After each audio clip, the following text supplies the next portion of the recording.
Espera que empiece a grabar, así saludas.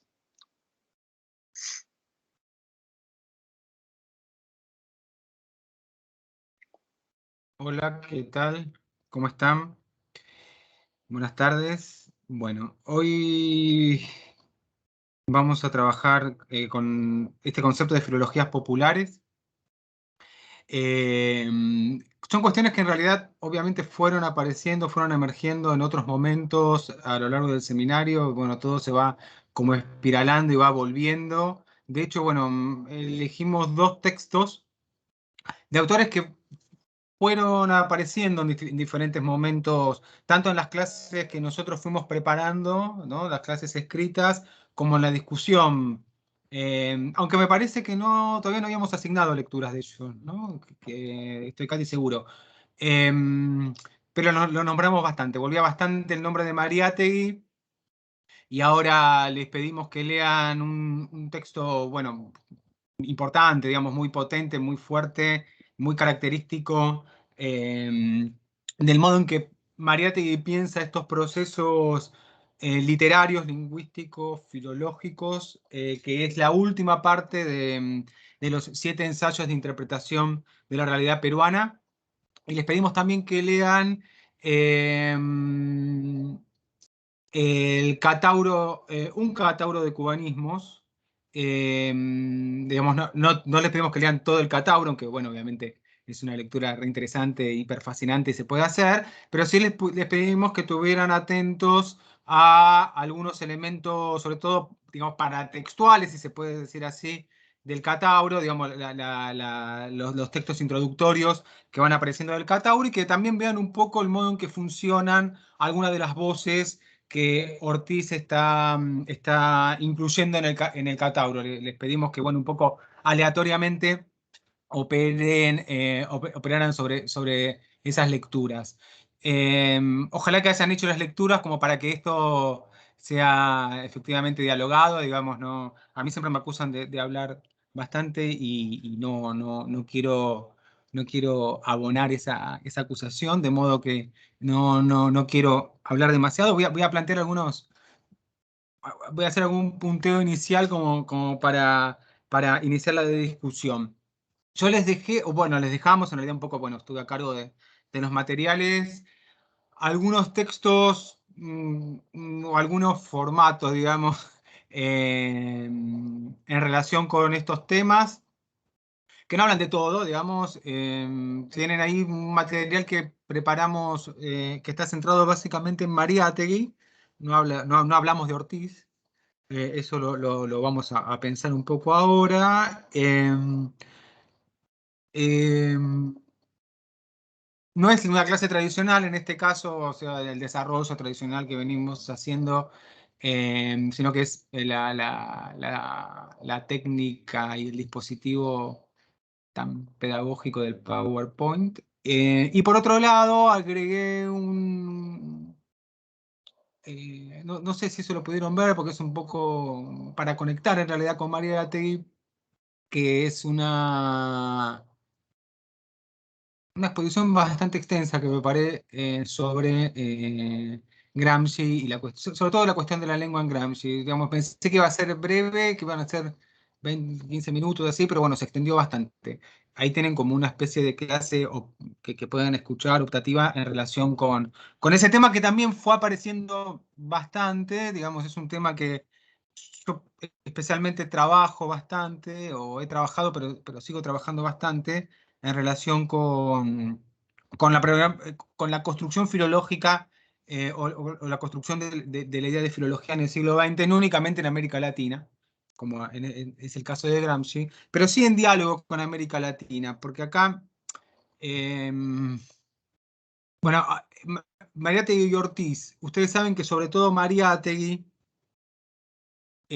fue pensado muy fuertemente en relación con Gramsci, eh, por varios motivos, por varios motivos.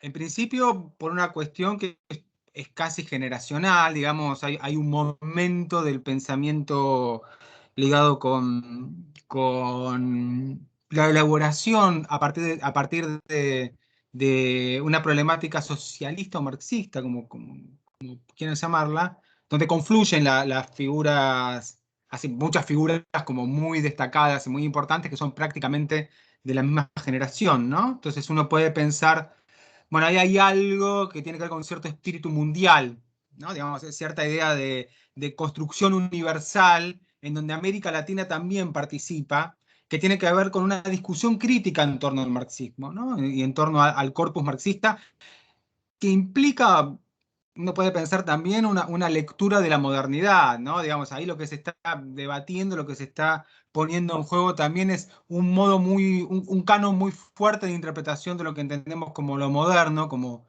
el capitalismo, la cultura burguesa, etcétera, planteado por el marxismo, y una lectura crítica que se está haciendo de eso en diferentes puntos que pueden articular una cierta idea de modos no estrictamente nacionales de pensar la cuestión, ¿no? Digamos, como una idea así de discusión mundial, donde Gramsci es una figura importante, Benjamin es una figura importante, uno puede pensar Voloshinov en la Unión Soviética es una figura importante, y Mariátegui también es una figura importante en esa discusión.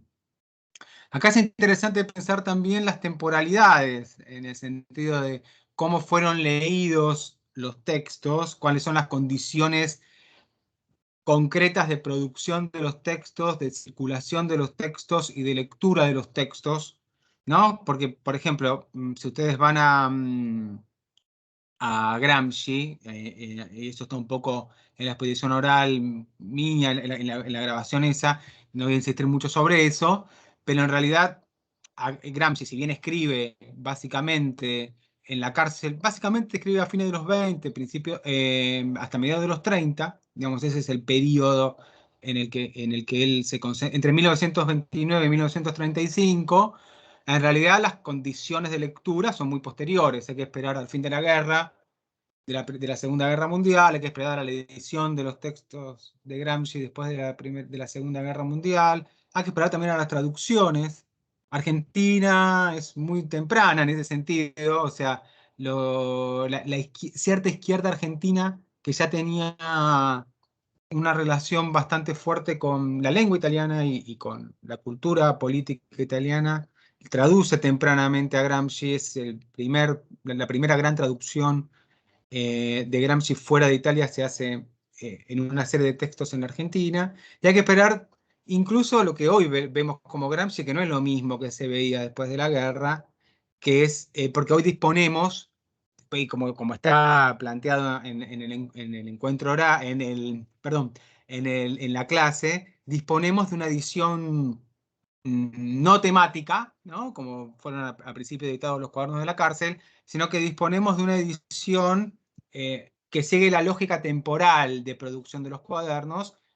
Eso fue editado en el 75 en italiano en el Instituto Gramsci de Roma, pero fue también rápidamente traducida al castellano, en este caso en México se hizo, en la editorial Era de México. Eso creo que nosotros lo compartimos, pero todos esos materiales son, toda la traducción, digamos, de ese proyecto inmenso que son los cuadernos, están fácilmente disponibles en Internet. Con Mariátegui pasa algo similar, ¿no? Digamos, en realidad la producción de Mariátegui, como ustedes podrán saber y apreciar, es muy dispersa en relación con el modo de escritura y el modo de publicación y el modo de circulación de los textos de Mariátegui en vida de Mariátegui, ¿no? Porque la actividad fundamental de Mariátegui, un poco como la de Gramsci también, en los primeros años de juventud de Gramsci, estaba orientada a la intervención en el debate público a través básicamente de una escritura que uno puede entender como periodística, digamos, publicación en diarios partidarios, en el caso de Gramsci, no tan partidarios siempre en el caso de Mariátegui, más amplio el espectro de Mariátegui, ¿no? La revista Mundial de Lima, el propio proyecto de él de fundación de una revista que es la revista Mauta, ¿no? Que funda en 1926. Digamos, esas publicaciones dispersas no necesariamente están orientadas al libro, ¿no? Digamos, y en ese sentido, lo que les pedimos que lean, en realidad es uno de los pocos libros, uno de los dos libros en realidad que Mariátegui publicó en vida. Uno se llama La escena contemporánea, ya el título mismo es altamente significativo, pensar en términos de significación de lo contemporáneo, de representación de lo contemporáneo. Si ustedes ven ese libro, digamos, lo que hace Mariátegui es pensar desde Lima, desde Perú, pero como una especie de mirador hacia los procesos políticos y culturales otra vez mundiales, digamos, esta cuestión de pensar en términos de lo mundial aparece como una cuestión importante. Y el otro son los siete ensayos de interpretación de la realidad peruana, que publica en 1928. Esos son los libros. El resto hoy, bueno, obviamente aparecen todo un conjunto de libros. Acá les voy a mostrar algunas ediciones con las que nosotros un poquito nos formamos en relación con Mariátegui, que son ediciones póstumas, digamos, post-mortem de Mariátegui, de la editorial Amauta, que la familia, sobre todo el hijo de Mariátegui, mantenía en Perú y que fue publicando y fue organizando en diferentes volúmenes la producción de Mariátegui. Pero en realidad esos volúmenes son construcciones un poco aleatorias. En algunos casos Mariátegui había planteado alguna hipótesis de construcción posible de volúmenes, pero en realidad no había una palabra última y fija en esto. Mariátegui murió muy joven y un poco intempestivamente, en 1930 exactamente, de modo que lo que faltaría en el caso de Mariátegui, que no, todavía no existe, es una edición que más o menos diera cuenta de la dinámica temporal de producción de los textos de Mariátegui. No, no tanto organizado el libro. Porque de hecho, si ustedes leyeron los 7 ensayos de interpretación, más allá de lo que le pedimos nosotros que lean, al principio hay una breve introducción, ¿no? Una que Mariátegui llama advertencia, donde él plantea la idea de que no necesariamente hay que pensar en la producción intelectual ensayística de Mariátegui en términos de libro, ¿no? El epígrafe de Nietzsche que retoma Mariátegui, es en ese sentido significativo. Bueno, elige justamente a Nietzsche,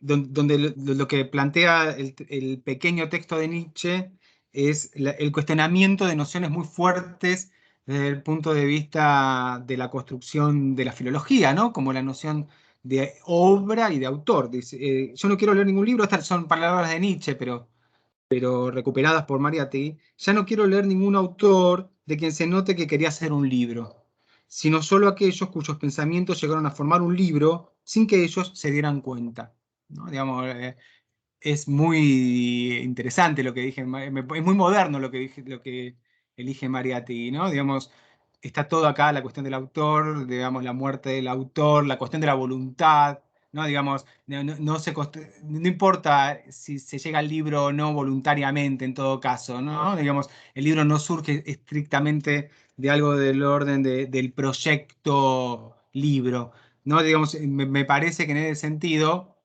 hay, digamos, un modo de operar en relación con, con el archivo del pensamiento, digamos, y Nietzsche en ese sentido aparece como una voz viva de ese archivo, pero que al mismo tiempo cuestiona algunas nociones fuertes en la construcción misma de lo que entendemos como archivo, ¿no? Autor, voluntad creadora, obra, en este caso aparecen interrogadas y cuestionadas.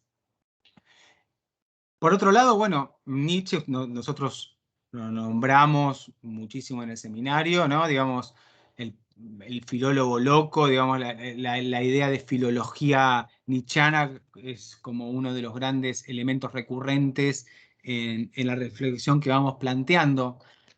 Pero ahora, ¿qué otras implicancias les parece que puede tener esta, este epígrafe nietzscheano, ¿no? En un texto de un autor marxista, ¿no? De un autor, Mariátegui, que había fundado el Partido Socialista del Perú, que en realidad se llamaba socialista, pero en realidad era el Partido Comunista, o sea, adscripto a la Internacional Comunista, o sea, era el fundador del Partido Comunista del Perú.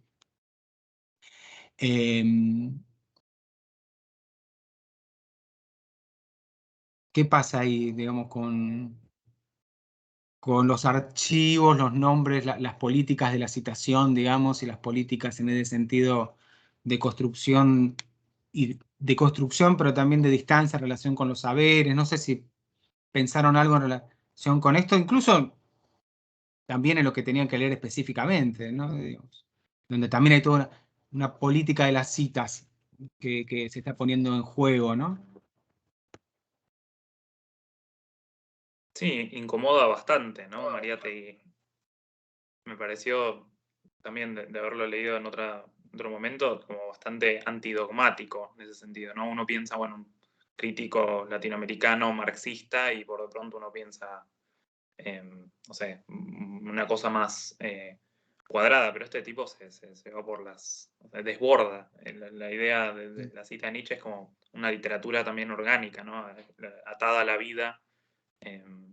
Y, o sea, todos los artículos que tiene escritos, no sé, esos miles de artículos que no están compilados en ningún lado, sino que están en ese acervo patrimonial, no sé, es como, es una figura muy, muy potente. Me La de parece. Mariátegui, decís, o Sí, sí, te sí. referís a Mariátegui o Nietzsche. Sí, eh, incómoda en el sentido de que, bueno, por ahí se hubiera esperado una cita un poquito, un epígrafe un poquito más acorde con lo que el canon de interpretación del marxismo autopostula. Uno puede pensar, bueno, hay tantas citas de Marx que vendrían bien, hay tantas citas de Marx y Engels que vendrían bien, hay tantas citas de Lenin que vendría bien, pero no aparece ninguno de ellos, sino que aparece Nietzsche en 1928, que bueno, digo, ahí es un autor que está en disputa políticamente, ¿no? Digamos, en ese momento la lectura de Nietzsche, bueno, nada, digamos, tenía también su peligrosidad, digamos, y tenía también su dimensión, digamos, no se sabe hacia dónde puede llegar a ir, digamos, el tipo que cita Nietzsche en un epígrafe, ¿no? Digamos, porque, bueno, la derecha y la extrema derecha europea también lee de un modo peculiar a Nietzsche, digamos, es uno de los autores que lee con mayor atención o potencia, ¿no? Digamos, y en este punto es algo que Mariátegui pone en juego todo el tiempo, ¿no? Digamos, otra figura que vuelve todo el tiempo a Mariátegui es la de Sorel, ¿no? Digamos, la de el teórico del corporativismo revolucionario. Sobre todo le interesa de Sorel la cuestión del mito, digamos, y la reflexión en torno al mito, ¿no? Y la construcción política en torno al mito, y la idea de Mariátegui de que en realidad la práctica política emancipatoria socialista no está desligada de la construcción del mito, ¿no? Digamos, y que en realidad el proyecto de construcción emancipatoria es también un proyecto de construcción de relatos en ese sentido de construcción mítica. Ahora, Soler era una figura también fuertemente refractaria en relación con lo que el canon marxista de la época planteaba, ¿no? Por ejemplo, es un autor presente bastante en el joven Gramsci, pero después un poquito se va también diluyendo el nombre de Sorel y la presencia de Sorel en Gramsci, pero eso tiene que ver con modos en que determinados autores entran y salen de las lecturas, ¿no? Porque, bueno, en realidad Sorel había sido, en el caso italiano específico, había tenido una relación muy fuerte con algunos de los fundadores del pensamiento marxista italiano, sobre todo con Labriola, que es una figura importante porque es uno de los primeros que habla de la filosofía de la praxis, del marxismo como filosofía de la praxis, que es un concepto que en Gramsci va a ser muy operativo, no es un invento de Gramsci, sino que él lo está retomando de Labriola. Labriola habría escrito, digamos, hay un epistolario que está traducido al castellano sobre esos, digamos, sobre cuestiones relacionadas con el socialismo, con Sorel. Sorel había estado muy cerca también de Croce, digamos, Croce era un lector y tiene sus diálogos epistolares con Sorel, pero también había sido una de las fuentes más importantes del fascismo, de Mussolini mismo, como en la formación política de Mussolini, en la formación política del fascismo, ¿no? Y en ese sentido era también una lectura, digamos, y ambigua por lo menos, ¿no? Y ahí Mariátegui está presente. Si ustedes van a... decíamos diálogos Gramsci-Mariátegui, se ha escrito mucho sobre esto. Digamos, es un tema, es casi un clásico en la reflexión sobre Mariátegui, pero hay que tener en cuenta, en principio, algo formativo, ¿no? Que es que la formación de Gramsci académica era una formación en el ámbito de las letras, era un colega nuestro, digamos. Que es también la formación de Mariátegui, ¿no? Mariátegui también opta por entrar. Creo que eso está en el Power que les pasé, ¿no? Un pequeño texto autobiográfico que es una carta a Samuel Glusberg, al editor argentino, donde él explica un poco como al principio, digamos, él se interesa por esa formación humanística a partir del el interés por el latín, dice en este caso Mariátegui, ¿no?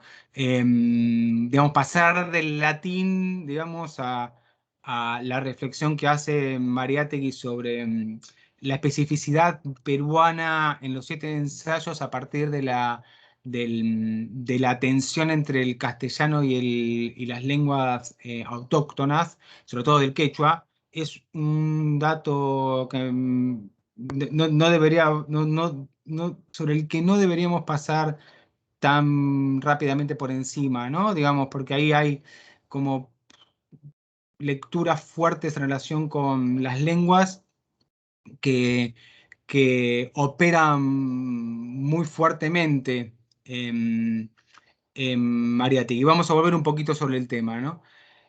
Eso en Gramsci es mucho más, digamos, esa presencia y ese modo de operar a partir de determinadas reflexiones lingüísticas es mucho más fuerte, si ustedes quieren, que en Mariátegui. Porque ahí no es únicamente un interés que él no va a poder, digamos, desarrollar en el sentido que ni Mariátegui ni Gramsci se recibieron de sus carreras, cosas que ustedes no tienen que hacer, o sea, sí tienen que recibirse, etcétera, pero ellos por diferentes cuestiones de la vida materiales, porque bueno, trabajaban mucho de periodistas y no tenían demasiado tiempo, y también en ambos casos por la militancia política. Los lleva, es como una historia paralela en ese sentido, ¿no? Pero bueno, en el caso de Gramsci los estudios lingüísticos fueron más serios, digamos, los llevó adelante durante su periodo de estudiante como una especie de ascripto, digamos, a lo que sería la cátedra de lingüística que tenía un profesor, un lingüista muy importante en la Universidad de Turín, donde estudió Gramsci, que es Matteo Bartoli, una de las grandes figuras de la lingüística de la primera mitad del siglo XX, que era la mano del que Gramsci era cuando era estudiante durante pocos años, pero durante esos pocos años era su mano derecha, era el que le preparaba los apuntes, ¿no? Digamos, en esa época no. Era un poco como ahora, digamos, en vez de estar los apuntes en los PDF, les armaban una especie de carpeta con recortes y apuntes que imprimían, digamos, era todo como muy anterior a todo, y el que hacía eso era Gramsci. Eso está editado ahora, digamos, una de las últimas publicaciones que hay de los textos de Gramsci, que siempre aparecen cosas nuevas. Una de las últimas cosas, va, no tan última, digamos, pero una cosa que más o menos recientemente se publicó es el curso que él preparó, ¿no? Digamos, y es interesante para ver qué cosas leía y de dónde se formaba. Y como van a encontrar en mi exposición, y además en lo que escribí en la edición de los textos sobre el lenguaje de Gramsci, que eso no sé si se los pasamos o no, pero porque eso lo editamos por un TREF, pero se agotó. Entonces, a ustedes les interesa, pueden ir a mi. Yo parece que estoy vendiendo pero es más operativo. Me da un poco de vergüenza ponerlo ahí en el modo. Entonces, van a la página de academia.edu y ahí está el Word, que es la última versión, qué sé yo, que tendrá algunos errores, pero más o menos la idea está de, bueno, una introducción bastante detallada y toda una selección de escritos sobre el lenguaje de Gramsci. Pero otra vez, esta cuestión del latín y la discusión en torno a lo latino y la inserción de lo latino aparece en Mariátegui todo el tiempo, ¿no? Porque uno de los conceptos que va a discutir tiene que ver con el nombre, con el nombre, digamos, cómo llamar a esto donde habitamos, ¿no? Digamos, hay una idea ahí de problematización del nombre, de politización del nombre, que se da en un debate peruano y americano más amplio, que un poco estuvimos revisando, ¿no? Pero en el caso peruano, específicamente, Mariátegui está muy cerca de otra persona que tiene formación humanística y que va a ser muy importante en la historia política, no únicamente peruana, sino americana, que es Aya de la Torre, ¿no? Digamos, el fundador del APRA peruano, ese partido tan importante. En realidad, Aya de la Torre nunca va a llegar a ser el presidente de Perú, como era un poco su idea, pero bueno, nada, funda este movimiento que tiene una proyección americana muy fuerte. Hay que ponerlo a dialogar con Ugarte, del que hablábamos la clase pasada, hay que ponerlo a dialogar con Vasconcelos, tiene que ver con esos grandes proyectos de construcción política desde una mirada, yo digo americana porque latinoamericana es un término que ellos van a cuestionar, por eso ahora me estoy absteniendo de usar latinoamericana, digo americana, digamos. En realidad, Aya de la Torre va a optar por el concepto de indoamericanismo, ¿no? La perspectiva indoamericana, eh, reivindicando el lugar no latino, justamente. Está polemizando con la idea de lo latino en el sentido de que, bueno, para él lo latino implicaría como una adscripción claramente europea, ¿no? Digamos, obviamente hispanoamericano sería eso también planteado más cerradamente, ¿no? Pero ni siquiera la latino le cierra. Y Mariátegui participa de estas discusiones, ¿no? Y también es bastante crítico con el concepto de latinoamericano. Como decía Ignacio, la producción de Mariátegui es muy extensa, muy heterogénea y muy variada, con lo cual en algunos momentos habla de Latinoamérica, Mariátegui, ¿no? Digamos, en algún momento sí habla de Latinoamérica, no es que nunca, pero es un concepto que le resulta en muchos casos altamente problemático. Y ahí la cuestión latina y la cuestión de la lengua y la afiliación lingüística aparece también como una cuestión importante, ¿no? Porque Mariátegui va a decir, bueno, en realidad no somos latinos. No somos latinos porque una cultura no es únicamente una adscripción lingüística. Obviamente el castellano, que el propio Mariátegui hablaba, Mariátegui no conocía profundamente las lenguas indígenas, o sea, no es alguien que haya estudiado específicamente las lenguas indígenas, es probable que no leyeran lenguas indígenas, o sea, era alguien hispanoparlante, pero no alcanza esa ascripción lingüística para pensar una ascripción cultural y política, ¿no? Porque hay otros procesos políticos, hay otros procesos culturales, hay otros procesos históricos que hacen que lo americano tenga un alto nivel de especificidad que lo distingue para Mariátegui de lo latino. Y él va a decir, bueno, en realidad la opción latina, que algunos intelectuales peruanos reivindican, está asociada con posiciones más bien regresivas o reaccionarias. El caso de Chocano, por ejemplo, ¿no? Chocano era el gran poeta asociado con el modernismo, ¿no? Había tenido una relación muy fluida con Rubén Darío. Rubén Darío escribió sobre Chocano, le dedicó poemas a Chocano, Chocano también a Rubén Darío. Chocano está en plena vitalidad en los años 20, cuando Mariátegui está escribiendo los 7 ensayos y cuando escribe gran parte de su producción cultural. Chocano era visto como de alguna manera el poeta de América, Alma América, digamos, como el poeta americano era un poco vendido así.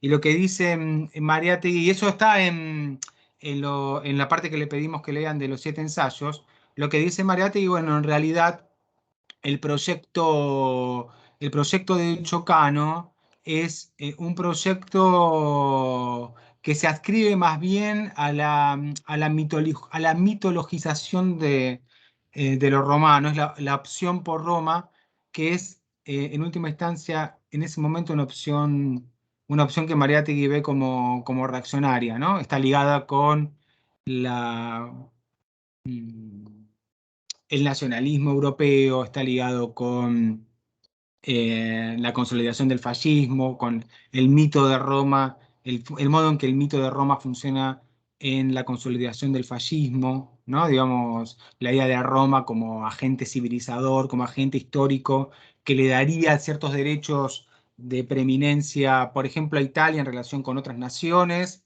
legitimaría la expansión italiana en el Mediterráneo, digamos, hay muchas cuestiones, y también legitimaría políticas culturales hacia América Latina. Perdón, yo dije latina porque a mí, bueno, a nosotros nos gusta el concepto pero no, no, bueno, para que nos entendamos, digo, hacia América Latina, eh, que también un poco entran en diálogo, a veces en tensión con el hispanismo y las políticas panhispánicas. No son estrictamente iguales, ¿no? Digamos, no equivalen estrictamente a esas políticas panhispánicas. Pero así como hay políticas panhispánicas, que afectan fuertemente a la lengua y ahí eh, Ortiz estuvo muy atento a eso. Ahora vamos a ser un poquito Ortiz. En el caso de las políticas ligadas con lo latino, em, la cierta inserción de los regímenes eh, fascistas y sobre todo del italiano tenían que ver con políticas culturales de expansión de lo latino. Y, por ejemplo, yo creo que les pasé, cuando hablamos de Rojas, el texto donde yo trabajo, el proyecto de Rojas de las cátedras de lenguas indígenas, que bueno, justamente Rojas lo había pensado, como ustedes saben, desde un primer momento, está en el instituto, en el proyecto del Instituto de Filología. Yo lo que trabajo ahí es cómo vuelve eso con fuerza a fines de los años 30. Y eso se da en diálogo con un viaje a Lima de Rojas para participar de un congreso, de uno de los congresos de americanistas y el hecho de que el Instituto de Filología de Lima, que era más joven, de la Universidad de San Marcos de Lima, que era más joven que el de Buenos Aires, era más nuevo, estaba en manos de un filólogo y lingüista clásico italiano, fascista, de filiación fascista, enviado allá un poco en estas políticas de expansión cultural italiana, que era Hipólito Galante. Pero el tipo, cuando va a Roma, cuando va a Lima, no se dedica a organizar. Bueno, esta gente hace esas cosas, un poco como hizo Lenz también. Los mandan para algo y hacen otra cosa. Dice, bueno, está bien el latín, el griego, genial, pero acá están las lenguas indígenas y se empieza a fascinar con eso y sobre todo con el quechua y nada. Ahí en el artículo está trabajado. Pero digo, ahí la cuestión, las tensiones entre lo latino, lo hispano, lo indígena, aparecen como cuestiones importantes. En todo caso, del texto de Mariátegui, bueno, ahí la cuestión de la especificidad peruana me parece que es interesante pensar, ¿no? Digamos, hay otra posibilidad de pensar una relación con Gramsci en este sentido, que es cuando Gramsci piensa la cuestión de la cultura nacional popular en Italia, aparecen elementos similares al modo en que Mariátegui piensa la construcción de una cultura popular y nacional, aunque ese concepto de lo popular nacional es gramsciano, no aparece así, no aparece dicho así o construido así, ese sintagma en Mariátegui, obviamente. Pero aparecen cuestiones que son análogas, ¿no? Una cosita, una cuestión histórica más. Mariátegui, a fines de los años 10 y principios de los años 20, es expulsado de Perú por su participación en la vida política. Él empieza a interesarse en la vida política y a militar en sectores socialistas. Lo expulsan, eran unas expulsiones un poco copadas, entre comillas, porque los mandaban becados a Europa, los que se querían sacar de encima. Y él elige ir a Italia. Y él es testigo en esos años del fin de lo que sería ya los años de la posguerra, de la Primera Guerra, que eran muy potentes políticamente en Europa, pero sobre todo en algunos lugares como Italia.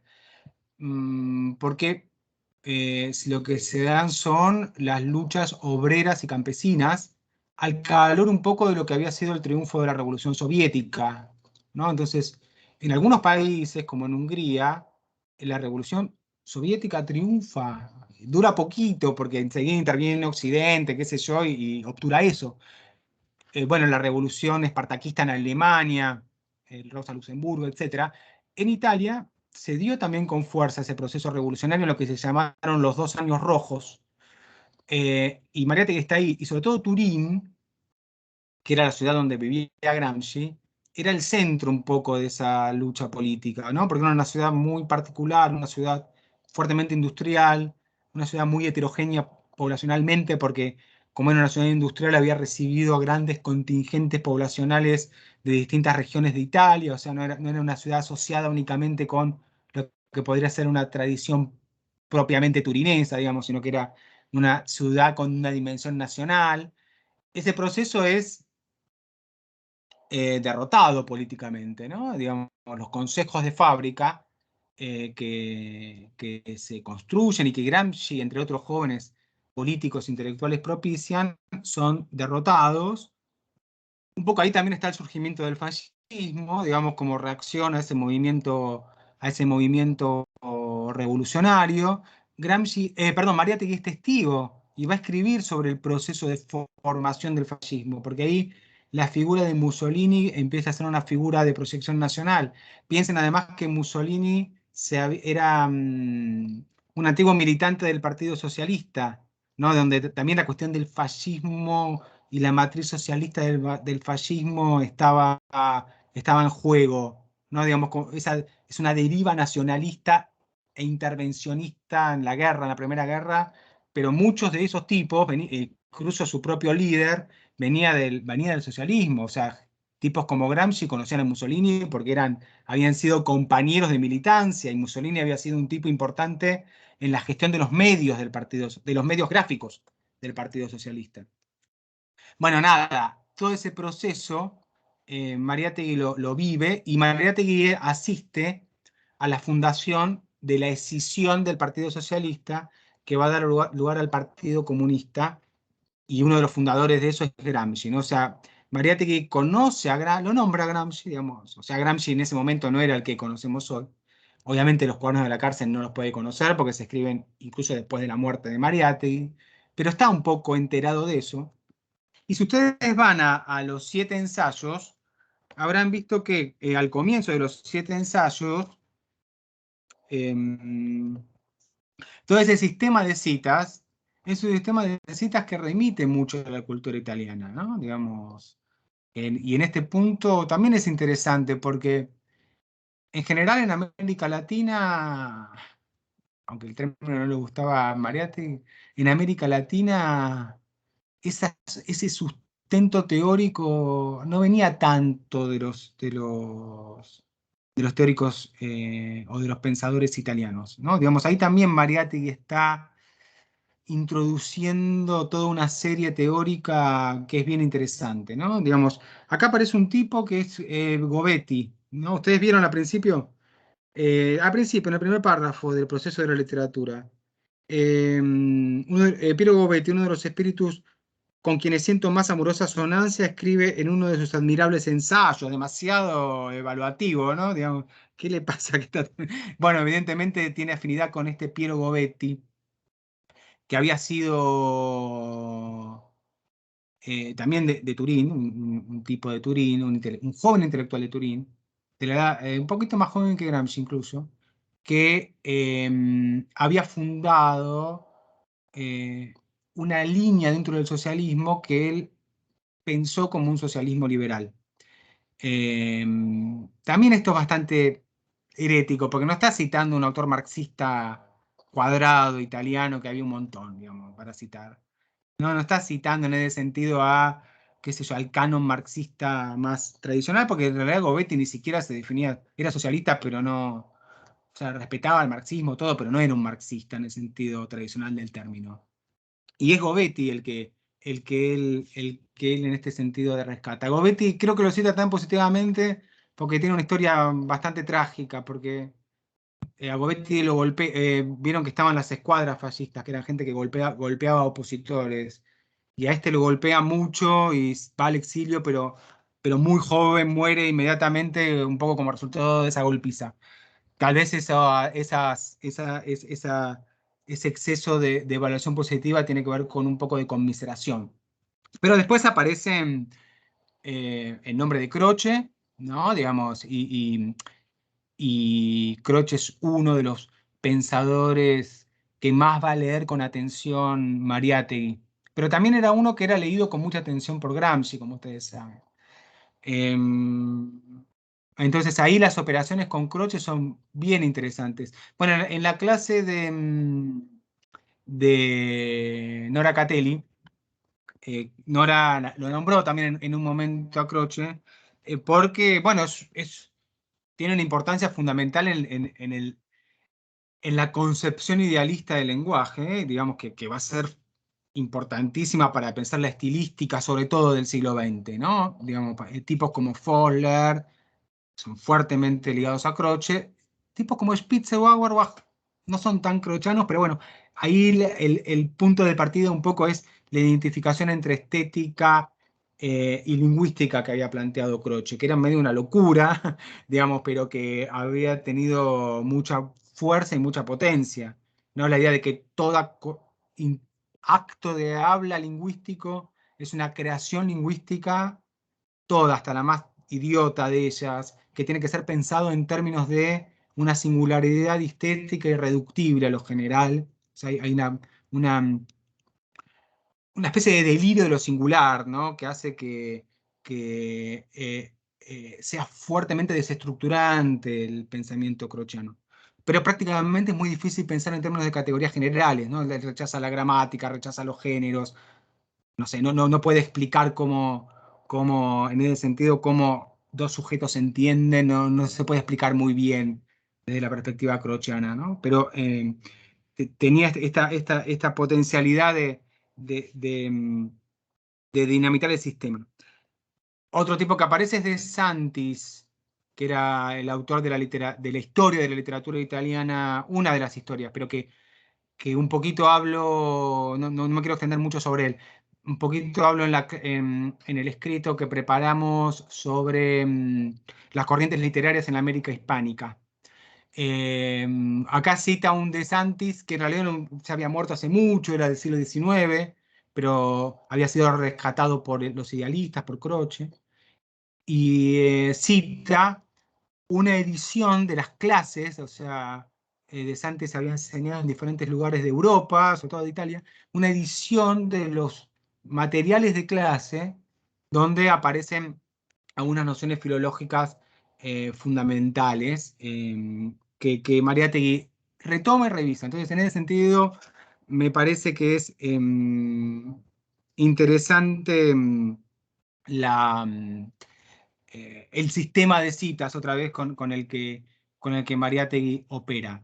Pero decía, hay una relación posible interesante con Gramsci, en el sentido de, por lo nacional popular, digamos, ¿no? Digamos, la idea fuerte en Gramsci es que en la cultura italiana contemporánea, bueno, Gramsci está hablando no de la contemporánea nuestra, digamos, de los años 10, 20, 30, esa construcción nacional popular era una construcción todavía fallida. No había algo tal como una cultura nacional popular italiana, en el sentido de que la cultura nacional no era popular. O sea, la cultura nacional expresada básicamente en la lengua italiana, en un gran canon literario, no únicamente literario, pero bueno, que le interesa a Gramsci es fuertemente literario, es nacional porque tiene un alcance nacional, un alcance territorial, digamos. Las grandes élites, los grandes sectores burgueses participan de esa cultura, pero no es popular, no se ha podido articular en términos de una cultura popular. Entre otras cosas, dice Gramsci, por la diferencia lingüística entre las culturas populares dialectales y la cultura nacional que es en lengua nacional.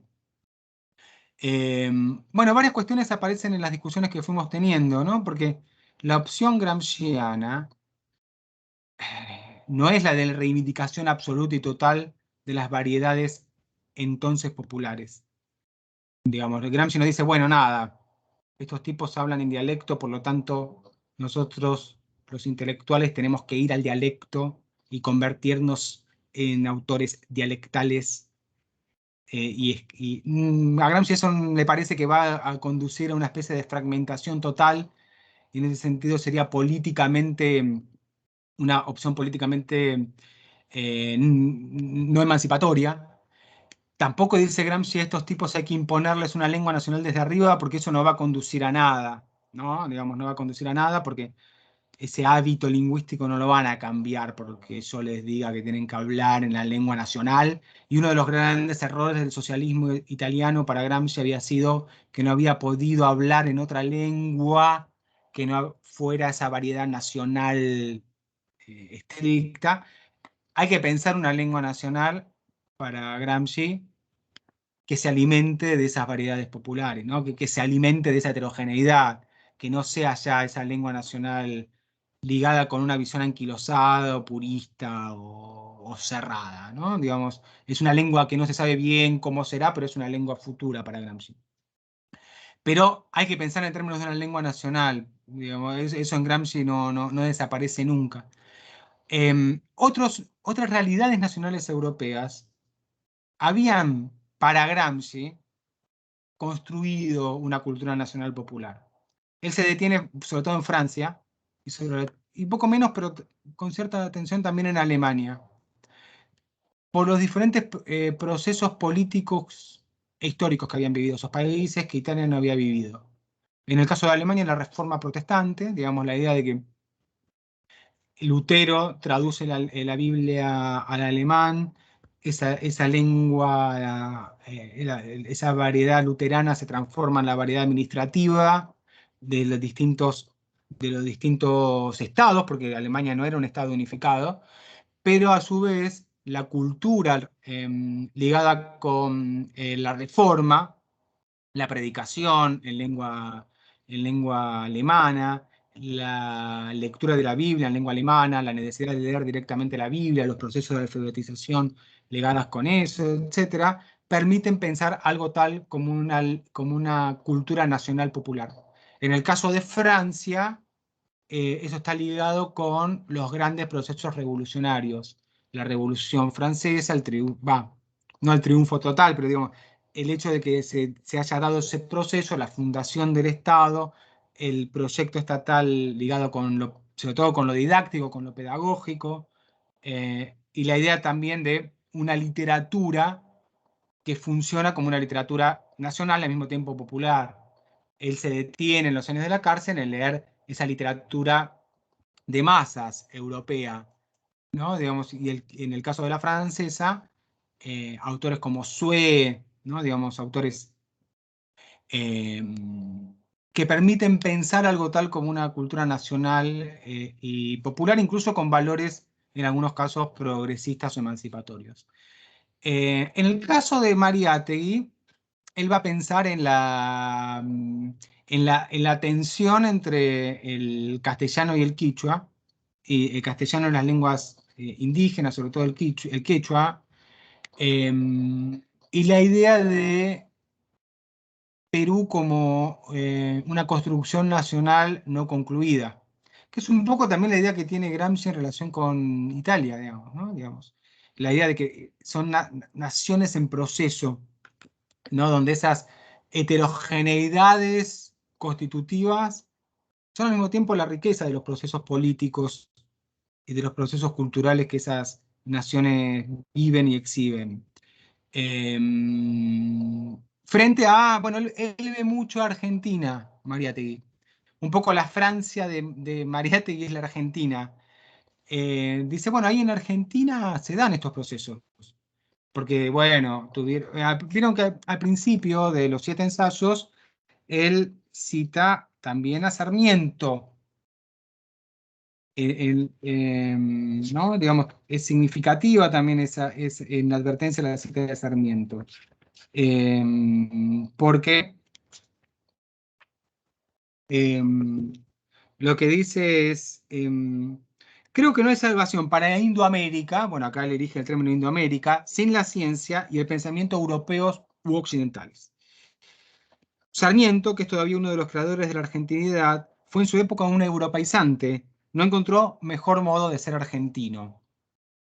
Eh, como muy la figura que sintetiza un poco el proyecto mariateguiano a Sarmiento, ¿no? Digamos, el tipo que puede pensar al mismo tiempo lo argentino, pero dialogando todo el tiempo con una cultura mundial de su época, ¿no? Obviamente del siglo XIX, pensando todo el tiempo en una cultura, en algo tal como una cultura mundial, ¿no? Digamos, la idea de que para pensar lo más específico, eh, para pensar cierta singularidad americana, lo que hay que pensar al mismo tiempo son los grandes procesos culturales. Él lo llama europeos acá, Mariátegui. Uno puede pensar, bueno, nada, ahí por ahí la chingó un poco, ¿no?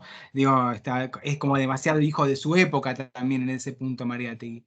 Pero en todo caso tiene que ver con pensar al mismo tiempo lo más contemporáneo. Y Argentina, para Mariátegui, había logrado construir cierta imagen nacional popular. Yo creo que está también un poco, obviamente, para nosotros sería más complejo pensar eso. Digamos, no importa tanto que sea verdad o no, digamos, eso. O que efectivamente se haya dado así o no. Pero en todo caso, lo que cree Mariátegui es que en Argentina se dieron determinados procesos, escuela pública, digamos, construcción del Estado Nacional, alcance del Estado Nacional en las diferentes zonas, digamos, construcción del territorio, etcétera, que llevan a una idea de cultura criolla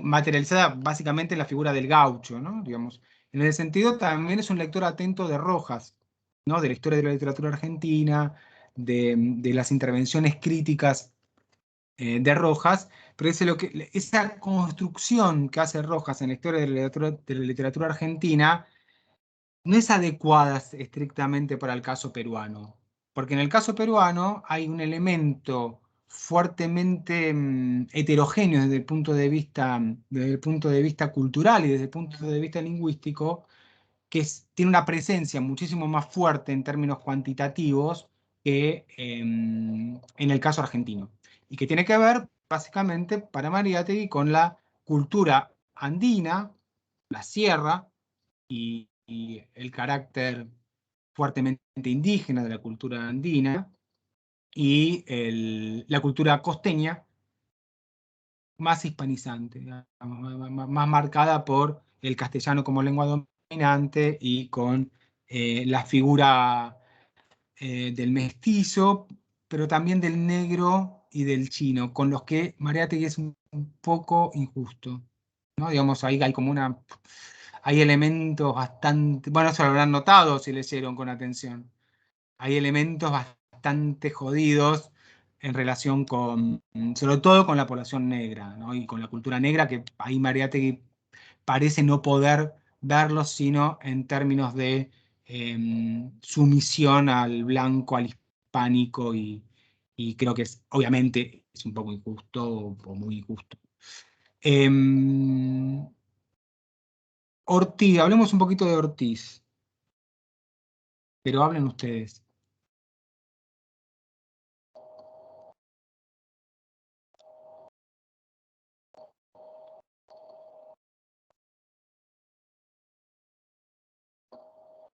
Les pedimos que lean un texto de 1923,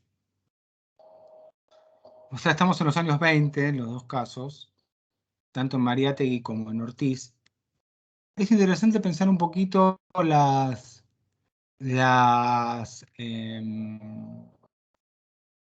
los universos discursivos en los que habitan Mariátegui y Ortiz, que no son los mismos, ¿no? Porque Ortiz en realidad no tiene esa ascripción marxista, básicamente, ¿no? Digamos, participa de otra manera en la cultura universal o en la cultura mundial, ¿no? Participa básicamente a partir de otras series teóricas, pero no estrictamente la marxista. O sea, no es un autor marxista, no es un autor que se autoidentifique con el marxismo, aunque puede tener cierta simpatía hacia la izquierda o no, digamos, pero en realidad es un autor que se nutre básicamente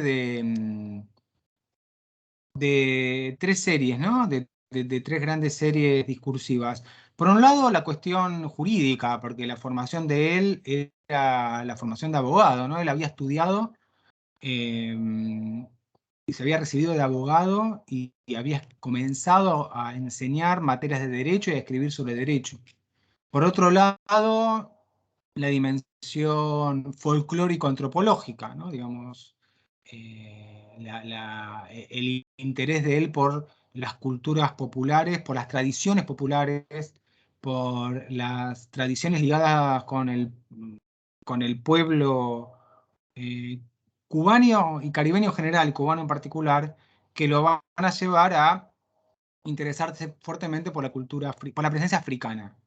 ¿No? Un poco como Mariátegui, que se va a encontrar necesariamente con el indígena, ¿no? Y Mariátegui que se va a encontrar necesariamente con el indígena como categoría cultural y como categoría política para Mariátegui. Eh, y en ese caso, Mariátegui va a dialogar con el indigenismo y va a plantear, bueno, eso también lo leyeron, ¿no? La tensión entre una literatura indigenista y lo que él piensa como más proyectivamente y más positivamente como una literatura indígena, donde es el indígena el que asume la palabra, el que asume el rol enunciativo, básicamente, ¿no? Pero hay todo un debate muy fuerte, muy potente, en el que Mariátegui está participando, que lo va a llevar a Mariátegui a plantear una idea muy interesante, que es la idea de, sobre todo cuando habla de Vallejo, ¿no? Vallejo es el orto, perdón por la palabra, pero es una palabra muy de época, digamos, Lugones hablaba bastante de ella, el orto en el sentido de astronómico, ¿no? El surgimiento del astro. Es el orto de la nueva literatura nacional, Vallejo. ¿Por qué? Porque está en condiciones de dialogar con una cultura cosmopolita, ¿no? Digamos, eso es interesante. O sea, esa cultura nacional o esa literatura nacional no puede desligarse de lo cosmopolita. Ahora, no es estrictamente una literatura cosmopolita. Esa también es la torsión de Vallejo que le interesa a Mariátegui. Lo que hace Vallejo no es participar únicamente de las grandes corrientes universales o mundiales de estéticas o literarias. O sea, bueno, obviamente él se detiene en la lectura de Los Heraldos Negros y de Trilce, que ese gran texto de la modernidad latinoamericana, claramente, digamos, y que en ese sentido hay que pensarlo en relación con los grandes textos de la literatura mundial. Él se da cuenta de eso, Mariátegui, ¿no? A este tipo hay que pensarlo con Joyce, hay que pensarlo con Proust, bueno, Kafka en ese momento no, pero digo, hay que pensarlo con Eliot o con los grandes momentos de la literatura mundial, pero al mismo tiempo es inescindible de un componente nacional ligado con lo indígena. Ahora, lo interesante es que Vallejo no tematiza de manera directa, sobre todo en su poesía, esa cuestión indígena. Sobre todo en la poesía de Trilce, que es la que está leyendo Mariátegui. Pero de todas maneras, para entender la poesía de Vallejo, lo que hay que entender es la presencia de un componente indígena que opera, y acá hay una palabra clave que va a usar Mariátegui, que es la de subtractum. Opera en términos de un subtractum. Él usa esa forma latina, subtractum.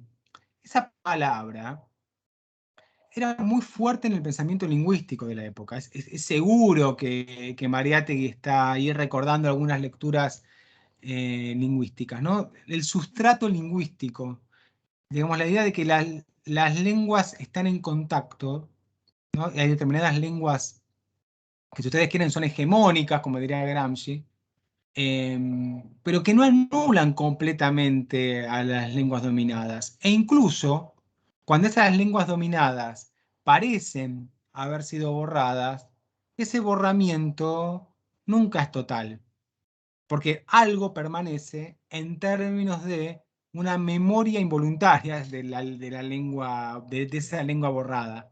Algo permanece en términos de bueno, un sustrato, un substractum, como dice Mariátegui. Entonces, lo interesante es que el castellano de Mariátegui es un castellano donde esas derivas indígenas, esas derivas ligadas con las lenguas indígenas, operan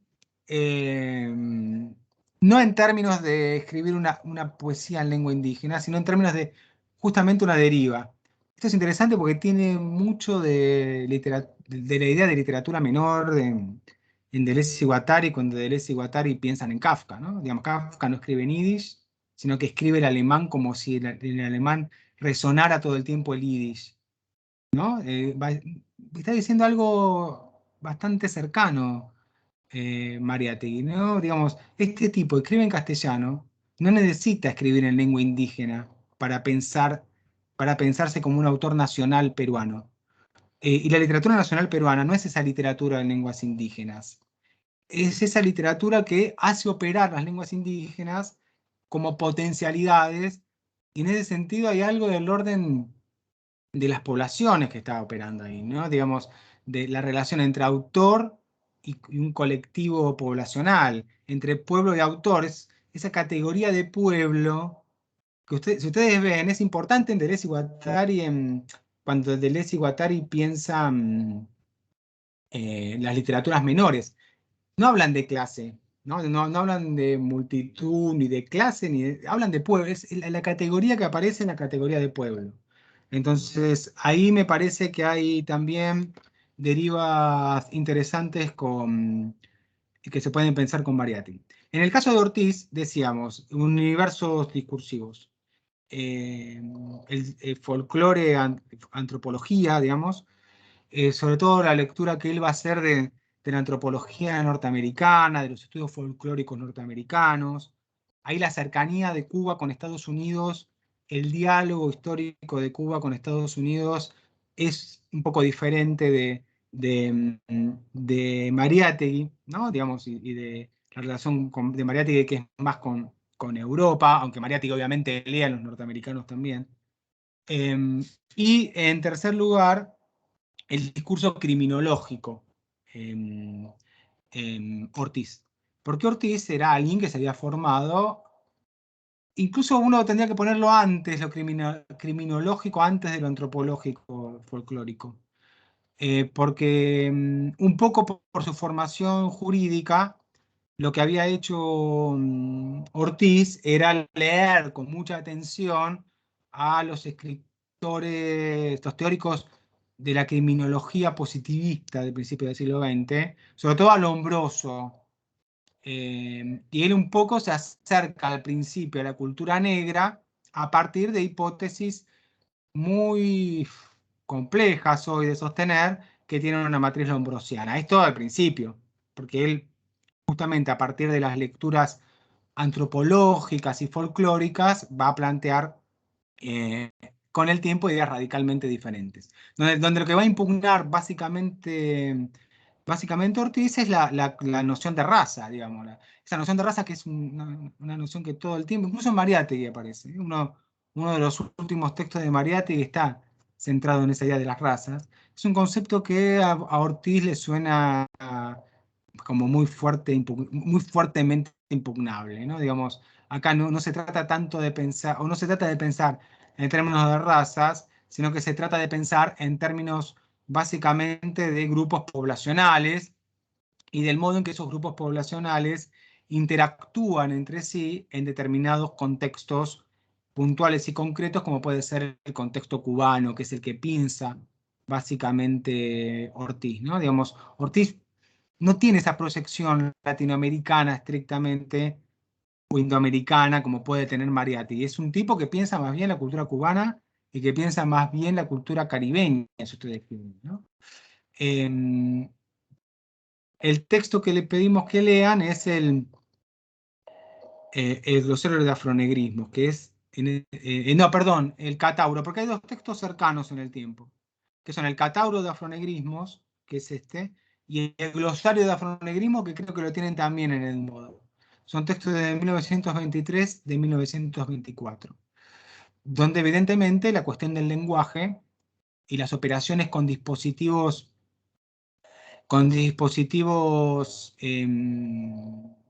filológicos son cuestiones que Ortiz se está planteando. Fíjense cómo lo que está planteando Ortiz tiene que ver con pensar la especificidad cubana en relación con la cultura, en relación con las lenguas, ¿no? En el sentido de que, bueno, Cuba no es para Ortiz, Cuba no es estrictamente un país monolingüe, aun cuando la enorme mayoría de la población obviamente habla el castellano. Pero otra vez está presente esa idea del sustrato que veíamos en Mariátegui. Ahí hay algo que es insuprimible, que es el componente africano para Ortiz, ¿no? Digamos, la fluencia permanente, sobre todo en el siglo XVIII y XIX, de grandes contingentes poblacionales africanos de diferentes zonas de África que son enviados a Cuba como mano de obra esclava y que van a tener un lugar importante en la economía cubana, pero también en los procesos políticos cubanos, porque muchos de ellos van a estar, van a ocupar un lugar prominente en la lucha contra la dominación todavía imperial española en Cuba. Entonces, ahí lo que va a plantear Ortiz es el carácter no estrictamente blanco de la cultura cubana y no estrictamente hispánico de la cultura cubana. Y en ese sentido, un texto como el Catauro, el glosario de afronegrismos, son intervenciones muy potentes, en el sentido de que fíjense que está disputando ahí con un dispositivo fuertemente panhispánico, que es el del diccionario, el dispositivo lexicográfico, digamos, ¿no? Aunque él evita la palabra diccionario todo el tiempo, pero está pensando en dispositivos lexicográficos, ligados con los instrumentos, digamos, en los estudios glotopolíticos, se habla de dos grandes instrumentos lingüísticos, ¿no? Las gramáticas y los diccionarios. O sea, son los textos, cuando se funda la Real Academia Española, es el proyecto que ellos lo realizan muy bien, hay que decirlo, muy eficazmente. Es la redacción, que les lleva varios años, de la gramática, y la redacción del diccionario. Todo está puesto todo el esfuerzo está puesto en eso, ¿no? Están fuertemente relacionados con la construcción de una tradición cultural monolingüe. Ahora, lo que hace Ortiz es apropiarse de esos dispositivos, de ese dispositivo lexicográfico, para plantear en realidad el carácter fuertemente heterogéneo de la cultura cubana, ¿no? Donde la lengua en realidad no aparece como el principal objeto de interés por parte de Ortiz. O sea, Ortiz dice, bueno, estos son como divertimentos, chubacanerías, dice, en un determinado momento, ¿no? Digamos, él todo el tiempo está saliendo de lo que sería como una especie de pacto pacto de saber en relación con los saberes filológicos y lexicográficos. Está diciendo, esto hay que leerlo de otra manera. Pero hay estrategias de entrada y de salida en relación con esos saberes filológicos. Por ejemplo, si ustedes van al glosario de afronegrismos, el glosario de afronegrismos aparece con una introducción de quien era en ese momento una de las grandes figuras, probablemente la principal de la filología cubana, académica de la época, que es la de Diego, ¿no? Que es el autor del prólogo.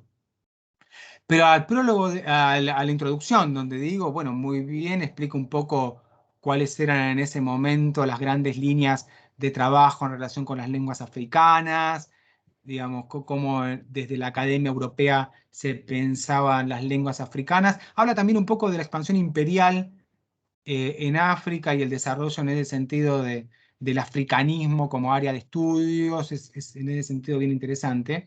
Pero en realidad el proyecto de Ortiz puede en algún punto filiarse en la autoridad de Digo, pero hace otra cosa totalmente diferente a lo que el propio Digo había hecho en el vocabulario cubano que él había escrito.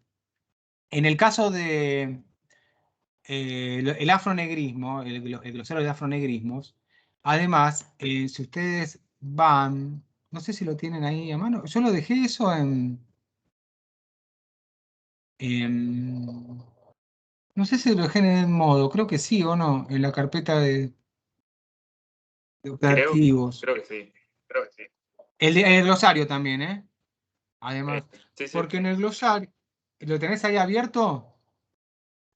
No, tengo abierto el catálogo. A Ahí. ver si puedo.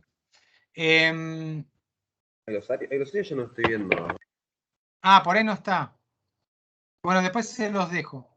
Pero ahí también aparece la portada, ¿no? La portada es una imagen de un afrocubano, claramente, digamos, una, una imagen artística, digamos, un dibujo que dialoga con las vanguardias, sobre todo con el cubismo, ¿no? Con las vanguardias europeas de la época.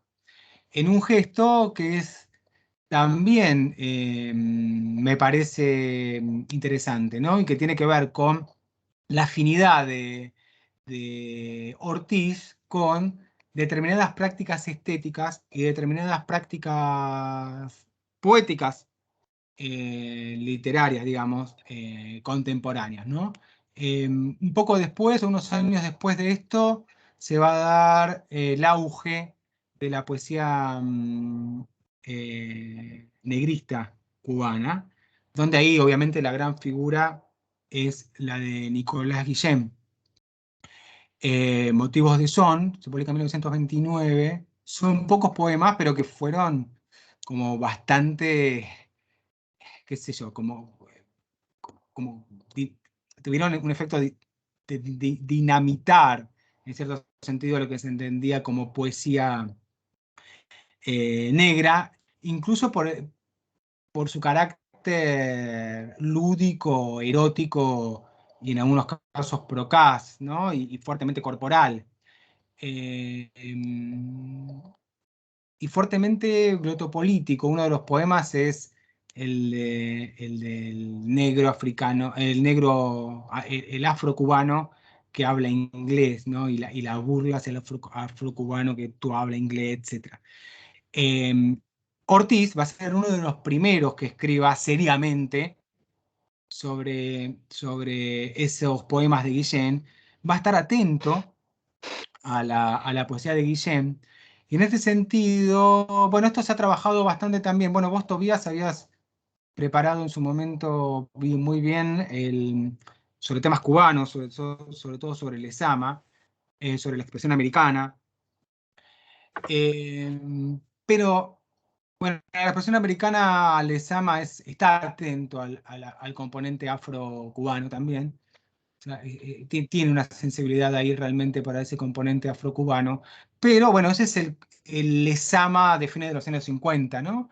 Porque en los años 30 y en los años 40, en los primeros años de Orígenes y en los años inmediatamente anteriores, lo que se percibía más bien era una tensión bastante fuerte entre el proyecto lezamiano y el proyecto origenista, que veía con cierto fastidio lo que ellos entendían como una poesía demasiado folclórica, demasiado anecdótica, digamos, eh, negra, afrocubana, y el proyecto de Guillén.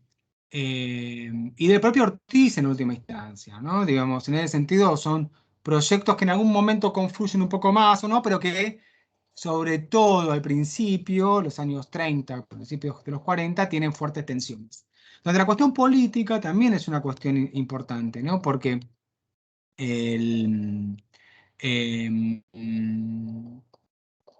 Guillem va a derivar hacia una poesía fuertemente social, claramente social, ¿no? En Songo Loco Songo, en los textos posteriores, sobre todo hay una politización que tiene que ver con el acercamiento de él a la Guerra Civil Española, etcétera, ¿no? Que hace que el negrismo y la poesía social aparezcan fuertemente relacionados también con una deriva hacia posiciones socialistas y en el caso de Guillén comunistas directamente. Hay muchos intelectuales comunistas, Marinello, por ejemplo, que están cerca de ese momento de Guillén y del afronegrismo. Como decía antes, Ortiz no es estrictamente un comunista, es un tipo que se va moviendo por diferentes... No, es básicamente un liberal republicano, si ustedes quieren, pero bueno, tiene cierta sensibilidad de izquierda también. Mientras que el proyecto de Orígenes tenía como ustedes saben, y eso no sé si lo marcabas vos todavía, tiene un componente fuertemente católico en su constitución, sobre todo inicial, ¿no? Donde las lecturas de ellos que ellos hacen de Maritain y las lecturas que hacen del neotomismo europeo habían sido realmente importantes. Es un proyecto fuertemente habanero el de Orígenes. O sea, la idea de La Habana, la ciudad de La Habana, está en los títulos mismos, ¿no? De varios textos de Lezama. Mientras que el proyecto negrista, digamos, es un proyecto que se ve más bien como caribeño, ¿no? Y en ese sentido también la dimensión es diferente, ¿no? Porque la dimensión habanera tenía un fuerte componente ligado con la lengua española, básicamente, y con la tradición en lengua española, y el diálogo, perdón, No, perdón, me metí yo, señor. No, dale, dale. pensaba con esto que decías en el texto de Mariátegui, ¿sí? Nunca sé el título, bueno, también habla de esto de, como decís, de Habana, él critica a Lima, ¿no? También Sí, como digamos, hay un paralelismo ahí, ¿no? De como las ciudades cosmopolitas y pasar, digamos, a las periferias para encontrar lo indigenista o lo negro, etcétera, ¿no? Hay como claro, una preocupación por descentralizar, digamos, la literatura o la exactamente. expresión, ¿no? Sí, Pienso. claro. No pensar estrictamente en grandes. Bueno, La Habana es un gran núcleo urbano, era y lo es todavía un gran núcleo urbano, también lo es Lima. Y además, en el caso de La Habana, tiene que ver con una ciudad cosmopolita, en el sentido de que, bueno, La Habana era una ciudad cosmopolita, por la cercanía con Estados Unidos, llena de norteamericanos, por la cercanía también con España, porque Cuba es un país que está muy cerca de España en última instancia, ¿no? Geográficamente. Digamos, había como un diálogo material. Acá la cuestión de las redes materiales, comunicación y de navegación históricas, son cuestiones importantes, ¿no? La Habana era donde la flota colonial cubana, española, hacía la última gran escala antes de partir hacia Europa. Era realmente un lugar importante a nivel de los tráficos mundiales de comunicación, ¿no? Entonces, ahí también la figura de Guillén y de propio Ortiz. Ahora, un tipo como Ortiz, al mismo tiempo es producto de algo de La Habana, de eso, ¿no? Porque es un tipo que está todo el tiempo leyendo a sus contemporáneos y debatiendo con sus contemporáneos, ¿no? Un poco también ahí hay un diálogo con Mariátegui, donde ir hacia el negro es ir hacia lo más moderno para él. Ir hacia lo indígena para Mariátegui es al mismo tiempo ir hacia lo más moderno, es al mismo tiempo la vanguardia, es al mismo tiempo, bueno, hay que pensarlo con Joyce, como decía Mariátegui, ¿no? Hay que pensarlo en relación con los grandes procesos mundiales. En el caso del Catauro, sobre todo, fíjense, si ustedes van, en el Catauro, bueno, yo la primera edición no la tengo materialmente, o sea, no la tengo en formato de libro, pero es bien interesante. Esto creo que se consigue porque son ediciones cubanas que estaban bastante en la Argentina, de la editorial de Ciencias Sociales de La Habana. Pero es una edición póstuma, ¿no? Esta es de 1985, no es la primera póstuma que en realidad lo que hace es normalizar lo que había hecho en su momento Ortiz. Por ejemplo, imponerle algo que no estaba en el proyecto original, que es el orden alfabético. Porque si ustedes leen el Catauro, bueno, nada. El Catauro es un quilombo en el sentido de nada. A ver, no, para buscar una palabra me interno, qué sé yo, me interno y que me ayude alguien. Me voy internando, voy derivando, nada, porque no hay orden alfabético. ¿Qué había hecho Control Ortiz? F, ¿Qué? Control F ahora. Claro, bueno, sí, claramente, perdón, me quedé en el tiempo, pero digo, es también muy moderno entonces, ¿no? Digamos, porque opta por un formato que no es el formato del diccionario, o sea, el catauro es un catauro, el catauro, él explica lo que es, ¿no? El término, es como una especie de canastita donde se ponen un montón de cosas heterogéneas, y es eso el catauro, es esa canastita de cosas heterogéneas pero que de ninguna manera tiene pretensiones de registrar la totalidad de un habla, ¿no? No es, bueno, uno de los grandes proyectos por ejemplo, de la Academia Argentina de Letras fue el Diccionario del Habla de los Argentinos. Después con todo el debate del inclusivo, etcétera, le pusieron de la Argentina. Eh, pero eso no es el proyecto no es el proyecto de Ortiz, no es dar cuenta de, bueno, todos los términos que constituirían el léxico cubano. Bueno, no, nada. Ortiz dice, por mis estudios en la cultura popular, sobre todo de los negros cubanos, nada, yo siempre fui registrando términos, etcétera. No únicamente, en el caso del catauro, no son únicamente de origen africano, digamos. En el caso del glosario de afronevismo, sí. El glosario sí está ordenado, ¿no? El catauro en ese sentido es más heterogéneo, pero es fuertemente anarchivístico, si ustedes quieren, ¿no? Fuertemente desestructurante en el sentido de que no es un archivo del habla cubana, sino que es el anarchivo del habla cubana, donde en realidad cualquier cosa pareciera poder conectarse con cualquier otra, porque el propio Ortiz habilita eso. Él va a dar hipótesis en torno a los orígenes africanos. Nada, en su enorme mayoría, hoy los tipos que laburan en etimología y las tipas que laburan en etimología y historia de la lengua no toman demasiado en serio lo que plantea Ortiz. Pero Ortiz lo que hace es poner en juego el plano del significante todo el tiempo, ¿no? Digamos, este término, él usa la palabra fonema mal, la usa, digamos, porque no es el fonema como nos enseñaron en lingüística, sino que es el significante, en realidad. O sea, acá está el fonema tal, en realidad es el significante del fonema. Ese significante se parece al de tal lengua africana que se refiere a algo similar, por lo tanto es plausible una hipótesis africanista, negra, porque a él le interesa lo negro, por eso es de afronegrismos y no de africanismos, porque podría ser africano del norte, bereber, árabe, no le interesa tanto eso, que la filología hispánica consideraba y estudiaba, sino más bien el componente más desestructurante, que es el componente, bueno, negro africano, ¿entendés? O sea, acá lo que le interesa a él es eso.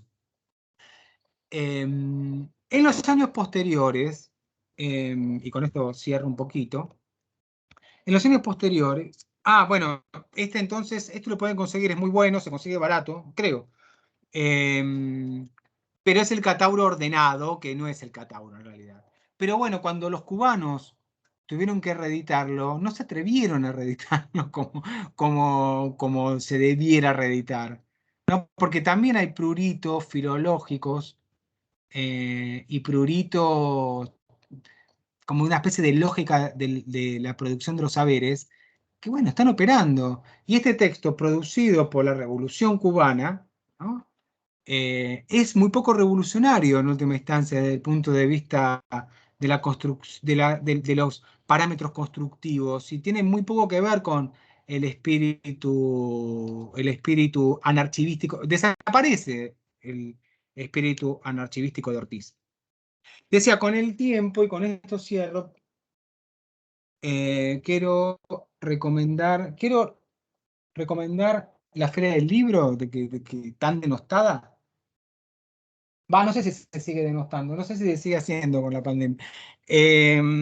No, digo, porque hace relativamente poco, en una de sus últimas, compré muy barato en el stand de Cuba, bastante barato en el stand de Cuba, este texto de Fernando Ortiz, que se llama Epifanía, a ver se muestro, estoy leyendo el título, porque Epifanía de la mulatez, historia y poesía.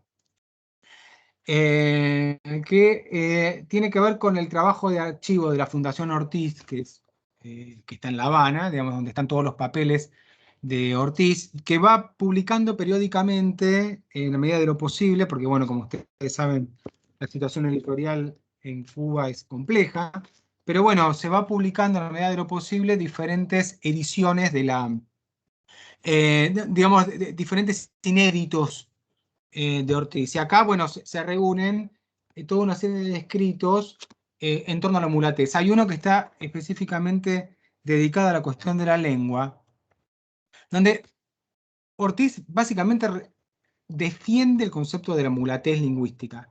Digamos, otra vez aparece algo parecido a lo que aparecía en Mariátegui. No le interesa la lengua africana en sí misma a Ortiz.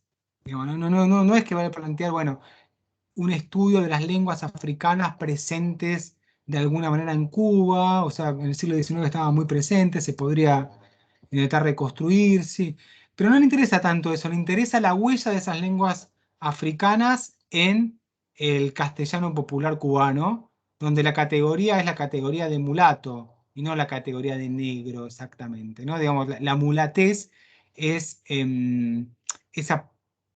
esa lengua y esa poesía, porque hay todo un capítulo dedicado a la poesía, que está en castellano, digamos, cualquier lector que conozca el castellano puede leerla, pero que está habitada por algo que tiene que ver con la presencia negra en términos de significante, diría Ortiz, o de fonema, diría Ortiz, digamos, de significante, digamos nosotros, en términos de ritmo, básicamente, y en términos de una determinada corporalidad, que hace que haya una tensión todo el tiempo entre los modos de registrar por escrito esas tradiciones y esos poemas y el modo en que esos poemas efectivamente funcionan, donde el gesto y la dicción son insuprimibles. Por eso lo que dice Ortiz es, cuando un argentino o un español o un chileno leen Songo Locosongo, los poemas de Guillén, aunque son poemas perfectamente escritos en castellano, digamos, si cualquier hablante de castellano lo entiende, y no, pero no se dicen así, porque lo tengo que decir con una rítmica y con una gestualidad, con algo que tiene que ver con la oralidad, que es insuprimible, porque la poesía mulata impugna la, la, la, mm, la dicotomía entre oralidad y escritura, básicamente, ¿no? Es una escritura fuertemente habitada por la oralidad. O sea, es una escritura donde las derivas ligadas con la inscripción de lo corporal son, en este punto, insuprimibles, y es una poesía incluso pensada para ser cantada y para ser bailada. De modo que en este punto el registro, obviamente también existían los registros audiovisuales, en lo que el propio Ortiz está atento, ¿no? Pero digo, todavía la cultura letrada es básicamente una cultura escrita en el momento en que Ortiz escribe, y él ahí lo que ve es esta especie de imposibilidad permanente de registro de lo popular. O sea, me puedo aproximar a lo popular, se los puedo mostrar un poquito, etcétera, etcétera, pero en realidad ese registro es un registro que va a fallar, está condenado permanentemente a fracasar, está condenado permanentemente a fallar. Eh, entonces, en síntesis, en relación con estas filologías muy atentas a lo popular, dos o tres cuestiones. En principio, fíjense cómo Mariátegui u Ortiz operan con determinados dispositivos filológicos. Lo lexicográfico en Ortiz, la historia de la literatura en Mariátegui, ¿no? Porque ese proceso de la literatura que aparece al final de los 7 ensayos tiene una progresión histórica, pero que al mismo tiempo es desestructurada todo el tiempo por Mariátegui, ¿no?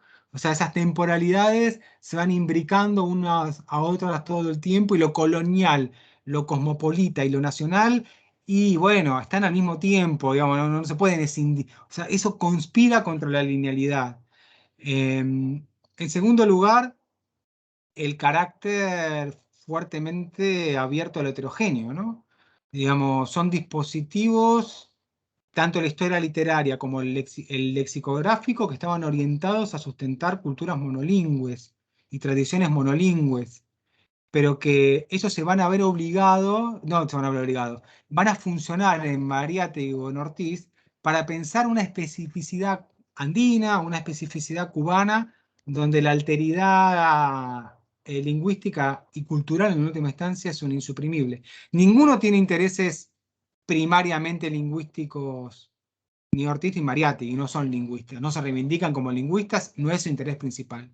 Sin embargo, la lengua aparece como una zona donde se ponen en tensión y en conflicto tradiciones políticas, tradiciones culturales y tradiciones históricas que todavía no están sintetizadas en nada, ¿no? Y el concepto de transculturación de Ortiz, que es un concepto que él va a elaborar más tarde que estos instrumentos que estamos pensando, está pensando básicamente en eso. Y en tercer lugar, el carácter fuertemente de intervención en el debate, en el debate político, o la dimensión política de estas intervenciones, que son explícitas, tanto en el caso de Mariátegui como en el caso de Ortiz, ¿no? Ortiz está pensando en una cultura para la República Cubana recientemente independizada en esos años, ¿no? Y está diciendo, esa cultura republicana cubana democrática no puede pensarse suprimiendo un componente que es el componente negro. Él está mucho más atento a ese componente que al componente indígena cubano, ¿no? Digamos, el interés de Ortiz está más bien orientado a eso. Bueno, entonces, un poco este es el recorrido que les proponemos. Ahí volvió Daniel. Nunca me fui, Diego. Ustedes no Bueno, me ahí veían, apareció, pero acá estaba. emergió, perdón. Bueno, Ignacio había preparado una reseña reciente, inédita todavía, de Mariátegui, ¿no? No sé si hay Sí, y algo en ahí que ese resonaba. tenía una pregunta, porque me pareció, por lo menos, mi impresión cuando leía este, el último ensayo de Mariátegui, me pareció que tenía una especie de juicio negativo del modernismo, en particular de Darío, y eso me hizo ruido precisamente por la cita de Sarmiento que trajiste a colación, Sí, porque él pone en un sintagma, digamos, habla de modernismo, estetismo, individualismo, escepticismo, y en otra instancia habla de, bueno, Darío, que prefería pensar más bien en francés que en castellano, ¿no? sí. Y no parece muy reivindicativo en ese sentido del modernismo, que me llamó la atención precisamente por todo lo que veníamos viendo. Sí, sí, es un Pero poco. no sé si es el caso particular de Mariátegui, digamos, en la recepción de Mariátegui de Darío, del modernismo, pero en todo caso me había quedado esa duda o inquietud. Sí, evidentemente es una idea reduccionista de Darío y es un poco un estereotipo.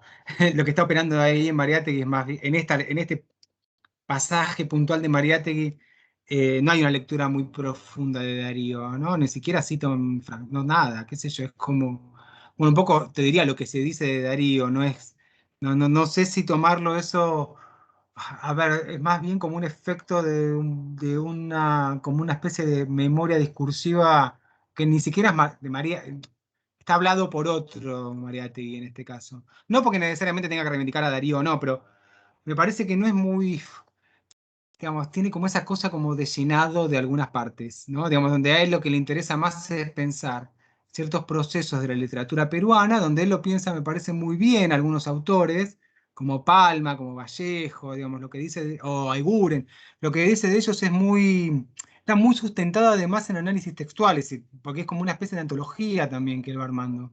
Y después, claro, qué sé yo, tiene como unas derivas que son más estereotipadas, porque obviamente Darío no es eso única. O sea, no es nada más que eso. Darío y sobre todo el último Darío era otra cosa. Pero digo, bueno, me parece que ahí un poco la figura de Chocano es la que interfiere, ¿no? Digamos, Chocano que había estado muy ligado a Darío y esa animadversión que tiene Vallejo hacia Chocano por él lo lleva a cometer algún tipo de de comentario me parece un poco superficial, me parece un poquito superficial lo que él dice de Darío. En realidad, Mariátegui en su juventud, bueno, nunca fue muy viejo Mariátegui porque murió muy joven, pero en su primera juventud había estado muy cerca del grupo de los colónidas a los que él nombra, a la figura de Abraham Valdelomar, una especie de modernismo tardío, muy atento a la literatura europea, al simbolismo tardío europeo, eh, y él había escrito incluso textos más literarios, era un escritor literario, escribió poemas y prosas poéticas, etc. Y también se está demarcando, me parece, en este momento más político de los 7 ensayos, se está demarcando un poco de eso. Pero me parece más inteligente lo que dice con respecto a Valdelomar cuando habla del modernismo tardío de Valdelomar que lo que dice con respecto a Darío. Sí, también me había hecho así ruido porque, bueno, claro, venía de Valdelomar, lo evalúa favorablemente y después tiene estos comentarios acerca de Darío, pero nada, era esa inquietud Sí, me que... parece que hay zonas que son como esa, como zonas como de, bueno, un poco, recordemos lo que se dice habitualmente más que yo afirmo tal cosa Claro, de tal. claro. Pero bueno, también es un momento en que el modernismo está muy devaluado, ¿eh? Pensá que está escribiendo en o sea, es un poco el enemigo es ese modernismo, es este tipo de modernismo. Y también generacionalmente es un poco el enemigo de Mariátegui. Pero fíjate cómo habla muy inteligentemente de la poesía femenina cuando habla de Magda Portal, por ejemplo. Donde él dice, bueno, no importa que la que escriba sea mujer o no. No es eso, es la posición enunciativa femenina lo que hay que pensar. Y también son como comentarios, me parecen muy potentes cuando habla de autores que no está leyendo a Darío, ese es el tema. Ignacio, no está leyendo a Darío, ¿me entendés? Y sí está leyendo a Magda Portal o sí está leyendo a Vallejo. No, sí, la cantidad de aciertos que tiene Mariátegui es un Sí, es desacierto. bastante notable, por eso Sí, digo. sí, es impresionante. Este tipo no, completamente contemporáneo. Exactamente. La lectura del texto que vos hiciste, que es, bueno, Ignacio trabajó con un texto reciente que recopila, es una antología del siglo XXI, hecha por Martín Berger, que es uno de los tipos que más estudió Mariátegui, pero está en una línea que lo lea Mariátegui básicamente en términos de esa cultura cosmopolita, ¿no? Que también me parece que está bueno, digamos, como opción, también pasa con Darío, pero yo creo que es más no más complejo, pero hay un componente ahí ligado con lo andino en el caso de Mariátegui, que también es un insuprimible, ¿no? Y que al mismo tiempo implica lo cosmopolita, pero que no es estrictamente igual a una posición estrictamente cosmopolita. Por ejemplo, ahí en relación con Borges y la cuestión de la tradición en Borges, no es exactamente lo mismo lo que está planteando Mariátegui, me parece. No está diciendo que el artista latinoamericano participa de la cultura europea, como dice Borges. Está diciendo otra cosa, está diciendo ahí la construcción de lo cosmopolita y de lo nacional aparecen como inextricables, pero es también construcción de lo nacional. Y no se habita del mismo modo en Lima o en Cusco que en París. No se habita. Y eso es lo interesante, me parece, en Mariátegui. Que también está en Ortiz, ¿no? Digamos, la idea de... no es lo mismo pensar la cultura popular cubana y el componente negro africano que el modo en que lo puede hacer Gramsci en relación con Italia y las culturas dialectales europeas. No es estrictamente lo mismo. Me parece que ahí, qué sé yo, hay algo del orden de lo singular que me parece importante mantener. Por ejemplo, al final de su vida, Mariátegui pensaba emigrar a la Argentina, instalarse en Argentina, porque bueno, se daba cuenta de que Buenos Aires era un lugar interesante, después muere, pero en la Argentina se dio un congreso de los partidos comunistas americanos, donde las posiciones de Mariátegui, él no pudo viajar porque estaba muy enfermo, pero las posiciones de él fueron muy discutidas y muy rebatidas, porque en ese momento el Partido Comunista Argentino, ligado un poco a la Unión Soviética, pensaba en términos de los distintos grupos lingüísticos y étnicos como naciones, ¿no? Hay un proyecto en ese sentido de construcción nacional quechua-aymara, y en realidad lo que planteaba Mariátegui es esos componentes quechua-aymara no son naciones estrictamente, sino que son marcas de heterogeneidad en relación con lo que podría ser la nación peruana, la nación boliviana, etcétera, o cualquier nación andina. Ahora, no necesariamente hay que pensarla como naciones, como proyectos de nación independiente. Lo que le interesa es ese componente eh, donde no hay nunca una homogeneidad total y una síntesis total, ¿no? Y eso también me parece, la idea de las culturas abigarradas, y la palabra abigarrado aparece acá, en lo que leyeron ustedes de Mariátegui, que es un término muy rescatado por el pensamiento contemporáneo andino, ¿no? Como por Silvia Rivera Cusicanqui, que es muy crítica con el marxismo en general, con razón, me parece, pero que siempre le da un lugar a Mariátegui muy positivo, y muy valorativo positivamente, y no me parece gratuito eso.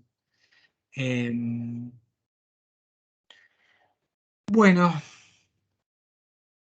Perdón, en relación con Borges, a mí me sí. había quedado sonando, ya que estamos haciendo el contrapunto, como una idea muy similar a la idea del idioma de los argentinos, en cuestión del tema de pensar el exotismo en contraposición a cómo se tiene que expresar lo nacional, como se está mucho esa idea de de lo indigenista y lo propiamente indígena, ¿no? Y esa idea como el Corán es musulmán, pero porque no aparecen camellos, ¿no? Como que no tiene que Sí. reivindicar todo el tiempo Y parece que es mentira, ¿viste? Que parece que hubo un tipo que se dedicó a mostrar que sí aparecen Ah, camellos en el ¿en serio? Corán. Sí, sí, sí. Parece que no es verdad. Pero bueno, más está bueno eso, que alguien se haya dedicado a decir, no, bueno, sí hay 8 camellos. No, pero está bien, sí. Con Borges, él lo lee a Borges, porque Borges era un tipo que tenía proyección en el mundo hispánico. Era muy joven, y Mariátegui lo lee, lo nombra y lo conoce, ¿eh? Lo ha leído. En el caso del idioma de los argentinos de Borges, hay algo que no es muy mariateguiano, que es la idea de, bueno, acá hay un núcleo de hablantes ligados con una tradición familiar, digamos, cómo hablaban los criollos del siglo XIX y cómo eso se transmite. Bueno, eso Gramsci lo diría, como una especie de gramática inmanente, diría Gramsci. Eh, que bueno, tiene como esa cosa un poquito conservadora siempre, ¿no? Un poquito mirada hacia atrás y ahí básicamente de exclusión del grupo de Boedo y de lo que está diciendo, no es ese el castellano. En Mariátegui hay algo, me parece, más proyectivo hacia digamos, el Vallejo, ¿no? Digamos, más esa lengua posible que es la lengua vallejiana, que no es una lengua adscripta a ningún pasado en particular, ¿no? Hay un gesto, me parece, políticamente más proyectivo, si querés. Pero bueno, sí, también hay posibilidades de contacto, obviamente. Vos fijate también ustedes, que Mariátegui es un tipo que leyó con atención a Enrique Sureña. Eso no lo nombramos, no sé si lo nombré en la clase, escrita en alguna de las clases, pero es un tipo que leyó con mucho interés a Enrique Sureña, que escribió sobre Enrique Sureña, y hay hipótesis que plantean que los 7 ensayos de interpretación el título está calcado de los 6 ensayos en busca de nuestra expresión, con el que rima, ¿no? Interpretación, digamos, con el que evidentemente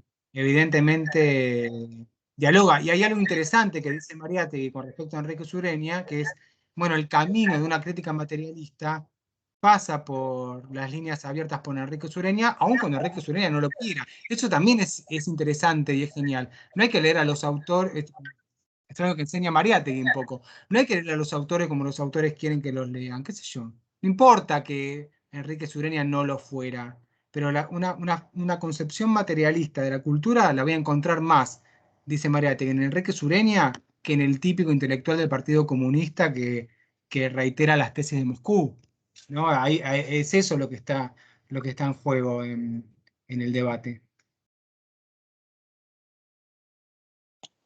Bien, voy a intervenir para cortar. Bueno, Repito, para Lautaro, que es el único que no lo escuchó, la semana próxima tenemos la última reunión, así que si tienen dudas, revisen todas las dudas que tengan anotadas en cuadernos, documentos, rincones secretos del disco rígido, etcétera, y sobre todo lo que les pedimos es que traigan como una idea de cuál sería la monografía, un temita, algo, no, nada escrito, no lo pueden decir oralmente, pero así en 5 minutos o 10 minutos revisamos las propuestas que ustedes tengan para ver si necesitan algún tipo de orientación o más o menos ya pueden caminar solos por el mundo. Bien, esto después lo repito, pero en todo caso, a ver, dejamos de grabar.